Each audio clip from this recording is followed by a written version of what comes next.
Assalamualaikum warahmatullahi wabarakatuh.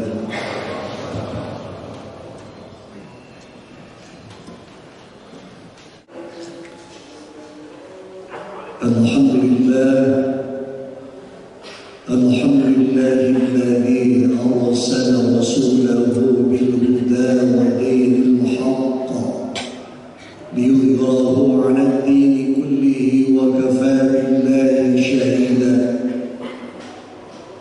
Asyhadu an la ilaha illallah al-malikul a'la wa asyhadu anna Muhammadan 'abduhu wa rasuluhu al-mujtaba. Allahumma shalli wa sallim 'ala an-nabiyil mustafa wa 'ala alihi ahli sidqi wal wafa.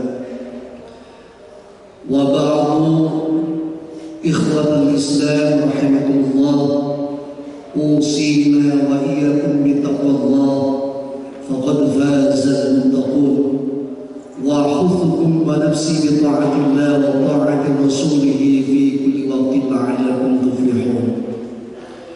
Qala Allah azza min qa'il, a'udzu billahi minasyaitonir rajim, fadhkuruni adhkurkum washkuruni wa la takfurun. Shadaqallahul azim. Saudara kaum muslimin, ahli Jumat yang dimuliakan Allah Subhanahu wa taala, Al-Qur'anul Karim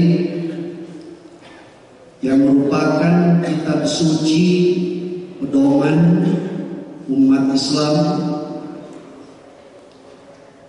yang jumlah juznya ada 30 juz, terdiri dari 114 surat, ayatnya lebih dari 6.666 ayat. Di dalamnya yang pertama ada yang disebut dengan wa'ad, perjanjian Allah dengan hambanya. Ada lagi wa'id, peringatan Allah terhadap hambanya. Ada lagi khabar, informasi-informasi, baik informasi sebelum dunia diciptakan, informasi hari ini, dan informasi sampai manusia berakhir di surga atau di neraka. Itu semua disampaikan dalam Al-Qur'anul Karim. Kaitan dengan janji Allah, ada kurang lebih 1000 ayat yang membicarakan tentang janji-janji Allah kepada umat manusia, khususnya kepada umat Islam. Karena khutbah ini dibatasi dengan waktu, khatib hanya menyampaikan 4 saja janji Allah dalam Al-Quran. Yang pertama, surat Al-Baqarah ayat 152. A'udzu billahi minasyaitonir rajim. Fadhkuruni adhkurkum washkuruli wa la takfurun. Janji Allah yang pertama, ingatlah kalian kepadaku, maka aku akan ingat kalian. Kalimatnya simpel, pendek, tapi kalau kita jabarkan memerlukan waktu berjam, berhari-hari, berminggu-minggu. Janji pertama, Allah Subhanahu wa taala memerintahkan kepada kita untuk mengingat Allah. Zikir itu dalam bahasa artinya mengingat. Tetapi yang dimaksud dengan mengingat di sini, yang pertama ada zikir bil lisan. Zikir bil lisan, bagaimana ucapan kita, ucapan yang menunjukkan keterkaitan kita dengan Allah. Kita hidup tidak bisa dilepaskan dari Allah. Mau kemana kita? Ada di mana kita? Mau naik ke langit? Mau masuk ke dalam bumi? Mau nyebrang lautan? Semua makhluk dalam genggaman Allah. Tidak bisa lepas dari genggaman Allah Subhanahu wa ta'ala. Zikir dengan lisan, bagaimana ucapan kita menunjukkan bahwa manusia tidak lepas dari Allah. Jenisnya banyak sekali. Yang pertama kalimat tahlil, ucapan la ilaha illallah. Yang kedua tasbih atau taqdis, kalimatnya subhanallah. Yang ketiga kalimat tahmid, bentuk kalimatnya alhamdulillah. Yang keempat takbir, mengagungkan Allah, kalimatnya Allahu Akbar. Kemudian ada lagi kalimat-kalimat yang lain yang bentuknya zikir kita dengan Allah melalui lisan. Ada istighfar, ada salawat, ada baca Al-Quran. Itu semua merupakan bentuk zikir kita, ingat kita kepada Allah Subhanahu wa ta'ala. Yang kedua, zikir bil qalbi.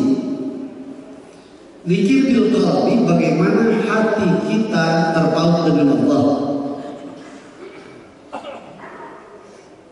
Ketika di masjid, ketika keluar dari masjid, ketika di rumah, ketika di pasar, dimanapun kita, semestinya kita terus terpaut ingat hati kita kepada Allah Subhanahu wa ta'ala.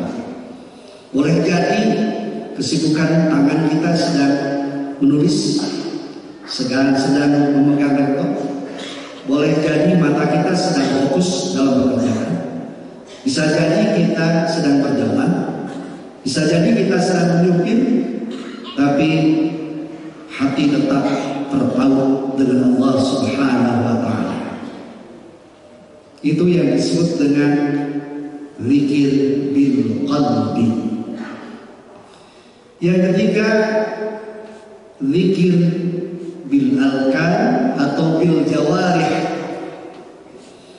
Bagaimana pergerakan kita dari mulai kita bangun tidur sampai tidur kembali. Pergerakan kita adalah pergerakan zikir kepada Allah. Bukan hanya sholat, bukan hanya puasa, lebih banyak daripada sholat dan puasa.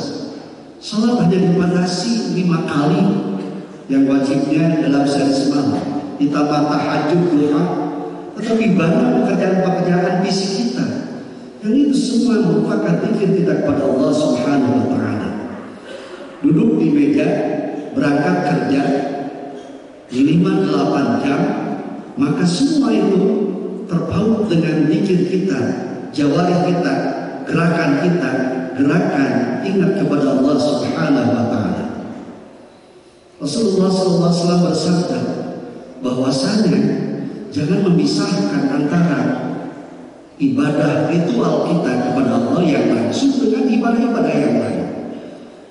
Duduk di kantor, bekerja di kantor, kata Rasulullah, mencari rizki yang halal adalah hukumnya wajib dan dapat pahala wajib.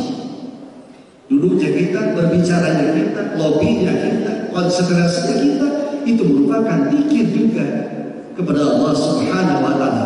Tentu dalam zikir jawari qalbu kita, lisan kita jangan keluar dari aturan-aturan yang melanggar aturan Allah Subhanahu wa ta'ala. Maka ketika zikir itu sudah terpaut dengan Allah Subhanahu wa ta'ala, janji Allah, al-qurbu, aku akan ingat kepadamu. Ingat kepada Allah, Allah yang pertama mencurahkan kasih sayangnya. Yang kedua, mengampunkan dosa-dosa kita.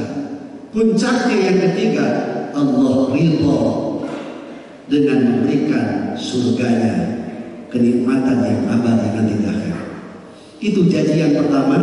Ingatlah kita kepada Allah dengan tidak dibatasi dengan waktu, ruang, dan tempat. Kapanpun kita senantiasa mengingat Allah dengan lisan, hati, dan perbuatan. Yang kedua, surat Ghafir ayat 60. A'udzubillahi minasyaitonir rajim.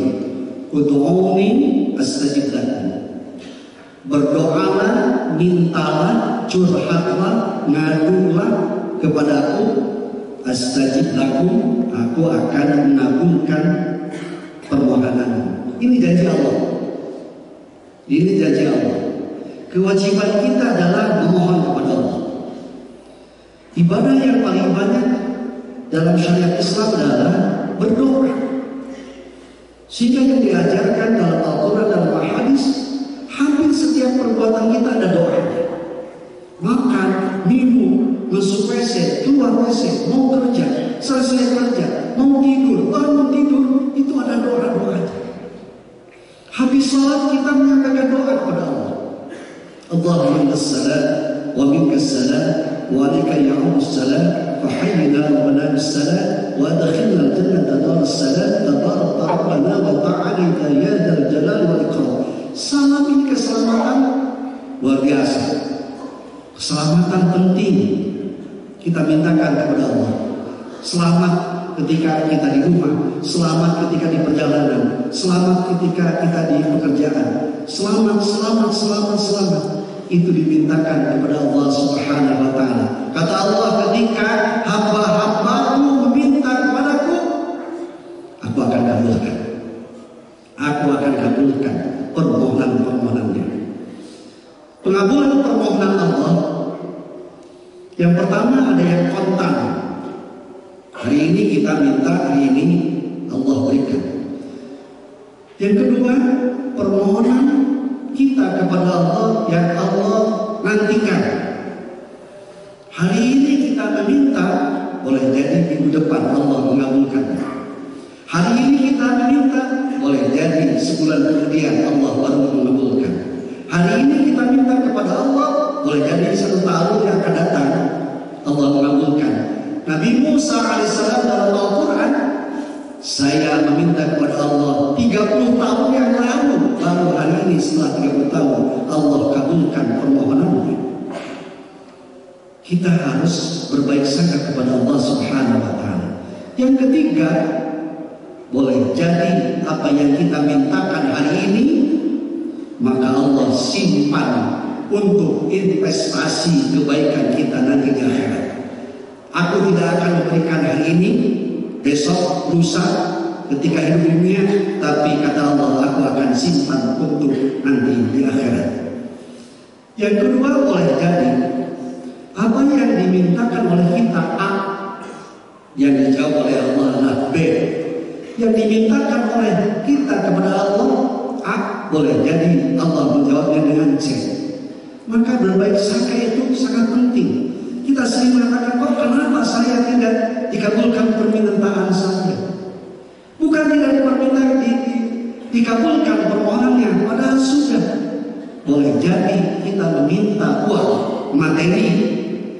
Kata Allah, aku tidak akan berikan materi, tapi ada musibah yang akan menimpa kepada kita, tidak jadi. Oleh Allah diselamatkan melalui doa permohonan kita, minta uang kepada Allah. Berbaik sangkalah kita kepada Allah. Kata Allah, silakan terus berdoa. Urusan mengabulkan adalah urusanku, tapi dalam doa harus ikuti sifat husnul, berbaik sangka kepada Allah Subhanahu wa ta'ala. Yang ketiga, janji Allah dalam surat Ibrahim ayat 7, A'udzubillahi minasyaitonir rajim. La in syakartum la azidannakum wa la in kafartum inna 'adzabi lasyadid. Apa ayat ini? Allah menyampaikan bagaimana kita harus pandai cerdas untuk bersyukur kepada Allah. Manusia punya sifat tidak puas. Itu adalah sifat manusia. Dikasih satu, ingin dua, sudah dua, ingin tiga, sudah tiga, ingin empat. Bahkan dalam hadis Rasulullah SAW, kalau seandainya manusia dikasih oleh Allah, nih dunia ini bukan untuk 10 miliar orang, tapi untuk kamu sendiri, silakan, dunia ini untuk kamu sendiri. Maka orang itu ketidakpuasannya akan minta, ya Allah datangkan dunia yang keduanya untuk saya. Itulah sifat manusia. Siapa yang puas? Yang puas adalah orang yang bersyukur kepada Allah Subhanahu wa Ta'ala. La in syakartum la azidannakum. Jika seandainya kamu sekalian bersyukur kepadaku, la azidannakum, aku akan tambahkan. Orang pasti khawatir. Orang sehat kekhawatirannya adalah datang sakit. Yang paling ditakuti oleh pejabat, hilang jabatannya. Yang paling ditakuti oleh orang kaya, hilang kekayaannya. Dan seterusnya dan seterusnya. Tapi Allah berjanji, pasti manusia sangat takut kehilangan apapun yang ada dalam dirinya. Tapi kata Allah, jangan takut bagi orang yang bersyukur kepadaku. Jadi apapun yang Allah berikan kepada kita, syukuri. Minimal setiap kita mendapatkan nikmat dari Allah, ucapkan alhamdulillah, segala puji bagi Allah. Rasul syukri qaulu alhamdulillah. Puncaknya syukur ucapkan alhamdulillah. Ketika Rasulullah SAW melihat penghuni surga, aktsarul ahli jannah alhamdulillah, kata Rasulullah, mayoritas kebanyakan ahli surga adalah orang-orang yang terus memuji dan memuji Allah. Setiap saat memuji Allah. Karena kita harus meyakini dengan pasti tidak ada satupun ciptaan Allah yang tidak terpuji. Tidak ada satupun ciptaan Allah yang tidak terpuji. Semua terpuji ciptaan Allah. Kalau ada ciptaan Allah yang menurut kita tidak baik, berarti bukan ciptaan Allahnya, tetapi sikap kita terhadap ciptaan Allah itu. Maka ada seorang ulama yang ketika mendapatkan musibah, dia terkena sakit, yang diucapkannya bukan innalillah tetapi alhamdulillah. Kenapa? Karena saya yakin bahwa di belakang Allah memberikan sakit kepada saya, di belakangnya ada nikmat yang akan disampaikan, diberikan oleh Allah yang lebih besar. Salah satunya orang yang sakit oleh Allah diampuni dosa-dosanya, kemudian dikabulkan doa-doanya. Itulah sikap kita bagaimana bahwa setiap ciptaan Allah tidak ada yang buruk, tidak ada yang kurang, semua sempurna. Pujilah Allah. Syukur kita atas nikmat yang Allah berikan kepada kita. Itulah kunci kebahagiaan untuk menikmati hidup ini. Yang terakhir, surat Al-Anfal ayat 32. A'udzubillahi minasyaitonir rajim. Wa ma kana Allahu mu'adzibahum wa hum yastaghfirun. Janji Allah, tidak mungkin aku timpakan musibah dan siksa wahum yastaghfirun, ketika mereka mengakui dirinya berbuat salah dan minta ampun kepadaku. Ayat ini sebelumnya kalimatnya wa ma kana Allahu mu'adzibahum wa anta fihim. Allah tidak akan menurunkan siksa, azab, petaka, bencana ketika engkau Muhammad ada di lingkungan kaummu. Jaminan pada saat Rasulullah masih ada, jaminannya Allah tidak akan menimpakan musibah ketika Nabi ada di tengah-tengah kita. Kata Rasulullah, bagaimana ya Allah ketika aku sudah tidak ada?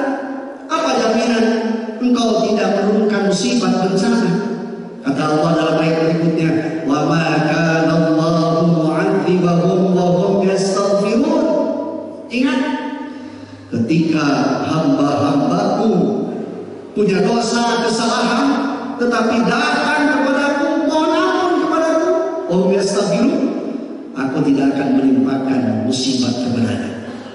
Baik musibah secara pribadi, musibah keluarga, musibah rakyat, musibah bangsa dan negara.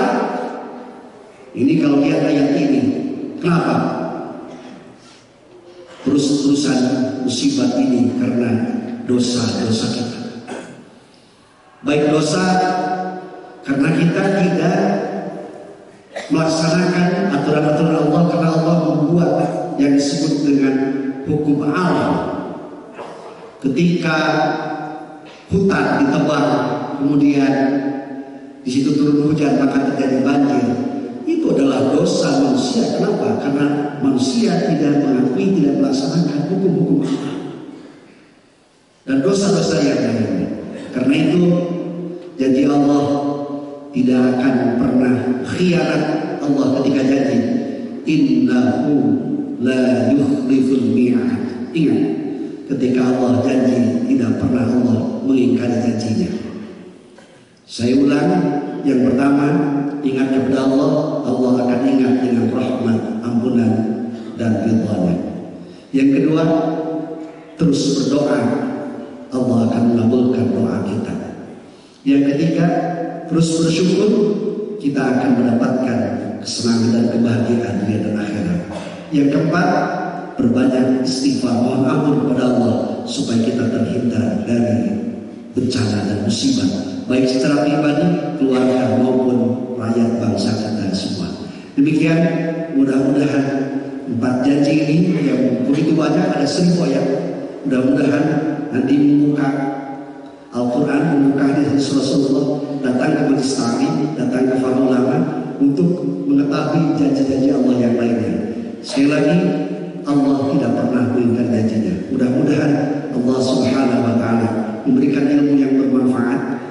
Ilmu bukan hanya sekedar ilmu, tapi diamalkan, dan kita juga ikhlas dalam mengamalkan ilmu, dan setelah Allah akan menurunkan rahmat kebahagiaan untuk kita semua. Terima kasih. Aku qouli hadza wa astaghfirullahal azim wa atubu ilaih.